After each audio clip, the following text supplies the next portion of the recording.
Hello friends, I am Hina Gunani और आज हम बात करने वाले हैं असली मसाले सच सच MDH। यस, आज हम बात करने वाले हैं महाशय धर्मपाल हट्टी के बारे में।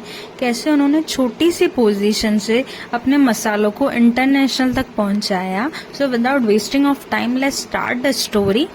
बेसिकली जो महाशय धर्मपाल हट्टी हैं वो सियालकोट से बिलोंग करते हैं, लेकिन आज के समय में सियालकोट जो है वो पाकिस्तान के अंडर आ गया है। महाशय धर्मपाल हट्टी बहुत ही मिडिल क्लास फैमिली से थे। उनकी फाइनेंशियल कंडीशन बहुत ठीक रह चुकी है और उनका पढ़ाई में भी बिल्कुल मन नहीं लगता था। पढ़ाई में मन ना लगने की वजह से वो 5th स्टैंडर्ड में फेल हो गए और उन्होंने अपनी स्टडीज जो है वो ड्रॉप आउट कर दी थी 5th स्टैंडर्ड में। उनके पापा ने उनको एक चीज सिखाई कि बेटा, अगर तुमको लाइफ में आगे बढ़ना हो ना तो कभी भी मेहनत करना मत छोड़ना। और उनके पापा ने उनको एक ग्रोसरी शॉप में लगवा दिया, लेकिन उन्होंने वो जॉब भी छोड़ दी। जैसे जैसे टाइम बढ़ता गया, करीबन 15 साल की उम्र में वो 50 जॉब जो है वो छोड़ चुके थे। सियालकोट शहर मसालों के लिए बहुत ज्यादा फेमस है, तो उनको आइडिया आया कि क्यों ना मैं अपनी मसालों की दुकान ही शुरू कर दूं। वो दुकान चलने लगी, पर अफसोस की बात यह है कि जब उन्होंने ये दुकान लगाई थी, उनके कुछ ही टाइम बाद आजादी का आंदोलन शुरू हो गया था और सियालकोट शहर जो है वो पाकिस्तान के अंदर डिक्लेयर किया गया। तो वहाँ के रहने जो भी इंडियन से अपने आप को असुरक्षित महसूस करने लगे। इसीलिए धर्मपाल और उनकी पूरी फैमिली कई मीलों दूर चल के पंजाब के एक शहर अमृतसर में आ बसे और उनके जो कुछ रिश्तेदार थे वो दिल्ली में रहते थे।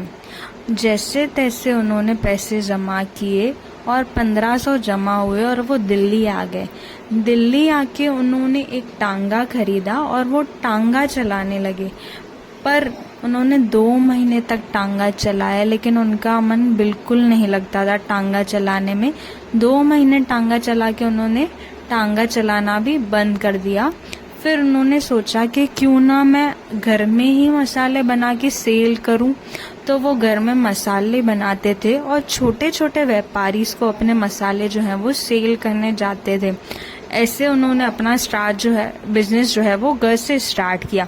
एक दिन वो जा रहे थे एक व्यापारी के पास। उन्होंने देखा कि जो व्यापारी है वो मसालों में मिलावट कर रहा है और पब्लिक को जो है वो सही मसालों की क्वालिटी नहीं दे रहा है।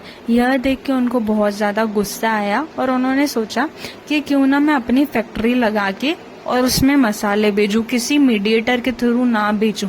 उन्होंने अपनी फैक्ट्री लगाई कृति नगर में और पब्लिक को जो है उनके मसालों का टेस्ट इतना अच्छा लगा, उनकी प्राइस इतनी सही लगी कि उन्होंने एक के बाद एक फैक्ट्री जो है वो स्टार्ट करते गए और ऐसे ऐसे करके उनका सेल्स रेवेन्यू जो है वो इंक्रीज होता गया।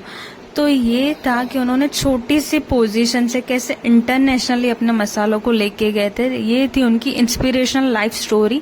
अब आपकी बारी है, क्या आप नहीं चाहते कि आपकी भी कोई लाइफ स्टोरी सुने और पढ़े? Thank you for giving me opportunity.